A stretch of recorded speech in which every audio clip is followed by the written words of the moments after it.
কোটা আন্দোলন যারা করছেন তারা সরকারের কাছে তারা আহ্বান জানিয়েছেন যে তারা আলোচনার রাস্তা তারা খোলা রেখেছেন, আলোচনার তারা কথা বলছেন, সেইটা সরকার তাদেরকে ধন্যবাদ দিয়েছেন এবং তাদের এটা গ্রহণ করে 2 সদস্য বিশিষ্ট একটা কমিটি করেছেন।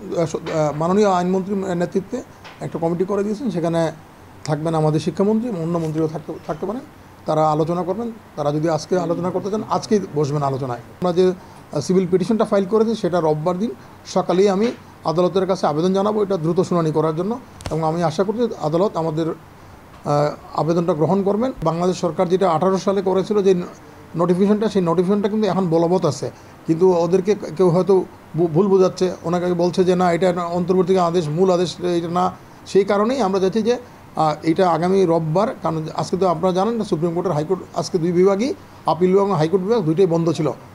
সুপ্রিম কোর্ট আমাদের যে একটা ইয়ে থাকে, এটাকে বলা হয় সুপ্রিম কোর্টের যে ভ্যাকেশন বলা থাকে, সেই ভ্যাকেশন অনুযায়ী আজকে বন্ধ ছিল। এটা জানুয়ারির 1 তারিখে এটা ঠিক করা হয়, সেই অনুযায়ী আজকে এটা বন্ধ ছিল, যার কারণে আজকে কোনো কোর্ট ছিল না।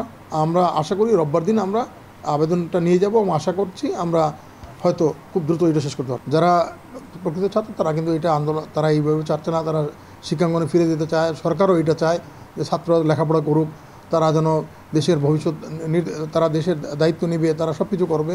এই জন্য সরকার চায় তারা সুষ্ঠুভাবে পড়ালেখার পরিবেশটা বজায় রেখে তারা পড়ালেখা করতে পারে।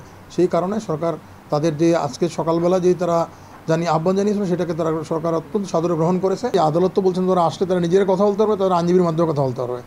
আদালত ওদের জন্য দরজাটা সবসময় খোলা রেখেছেন। অতএব ওনারা যদি আসতে চান ছাত্ররা অবশ্যই তারা আসতে পারবেন।